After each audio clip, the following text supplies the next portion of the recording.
কবরস্থানে উদ্দাম যৌনতা, চারদিকে রক্তক্ষয়ী অ্যাকশন, আর তার মাঝে পুরুষাঙ্গ প্রদর্শন নিয়ে এমন কিছু বিস্ফোরক সংলাপ যা ভারতীয় সিনেমার ইতিহাসে আগে কখনো শোনা যায়নি।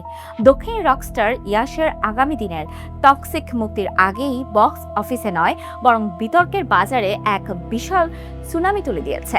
সিনেমাটি কি কেবলই বিনোদন নাকি সাহসের সব সীমা অতিক্রম করার এক ভয়ঙ্কর প্রচেষ্টা? Love makes monsters of women.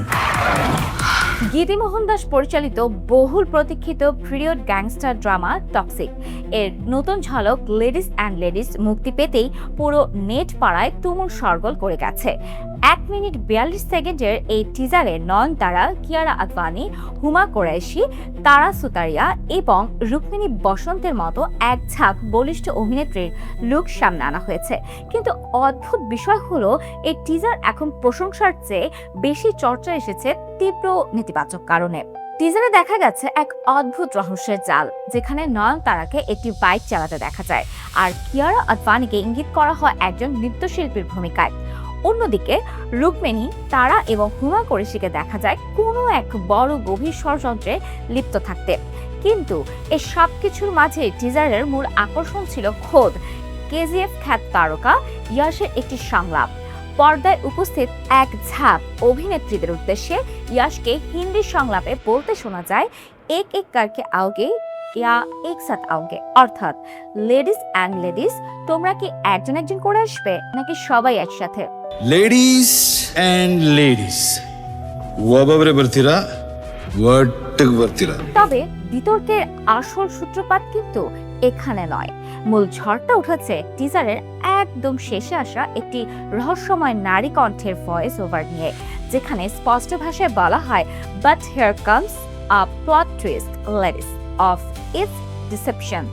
পুরুষ এবং তাদের পুরুষাঙ্গের সেই অনুনয় চোখ ধাঁধানো প্রদর্শনটা ভুলে যেও না। But here comes a plot twist, ladies. হ্যাঁ, ঠিকই শুনেছেন। একটি মেইন স্ট্রিম কমার্শিয়াল সিনেমায় এই ধরনের সংলাপ ও দৃশ্যের ইঙ্গিতই মূলত রক্ষণশীল দর্শকদের চটিয়েছেন। সামাজিক মাধ্যমে শুরু হয়েছে তীব্র সমালোচনা। অনেকে প্রশ্ন তুলছেন, ভারতীয় সিনেমার সংস্কৃতি কি তবে সস্তা সুশ্রীর দিকে ঝুঁকছে? তবে এই সমালোচকদের সমালোচনাকে সার্ফ তুড়ি মেরে উড়িয়ে দিচ্ছে টিম টক্সিক। কারণ এই সিনেমাটি শুধু ভারতের নয়, আন্তর্জাতিক স্তরেও নিজের প্রভাব ফেলেছে। ছবিতে কাস্টিং হিসেবে যুক্ত হয়েছেন বিখ্যাত হলিউড তারকা গ্যারেট হ্যাডলুন্ড। আর সিনেমায় যৌনতা ও নগ্নতার এই শৈল্পিক প্রকাশ নিয়ে গ্যারেটের দেয়া একটি বিশেষ পরামর্শই এখন নির্মাতাদের সবচেয়ে বড় হাতিয়ার। সম্প্রতি নিজের ইনস্টাগ্রাম হ্যান্ডেলে একটি আস্ক মি এনিথিং সেশনের আয়োজন করেছিলেন হলিউড তারকা গ্যারেট। সেখানে এক অনুরাগী তাকে সরাসরি প্রশ্ন করেন, টক্সিকের এই টিজারটি নিয়ে মানুষ এত ঘৃণা বা নেতিবাচক মন্তব্য কেন করছে? জবাবে নেটিজেনদের দ্বিচারিতাকে কড়া ভাষায় কাজ করায় তোলেন গ্যারেট। তিনি স্পষ্ট জানান, হিংসাত্মক পৃথিবীর চেয়ে আমি যে কোনো দিন যৌনতায় ভরা সুন্দর একটা পৃথিবীকে বেছে নেব। গ্যারেটের এই একটি মন্তব্যই যেন প্রমাণ করে সিনেমার পর্দায় কেবল মারামারি আর রক্তপাতই আর্ট নয়, মানুষের আদিম প্রবৃত্তির প্রকাশও শিল্পেরই অংশ হতে পারে।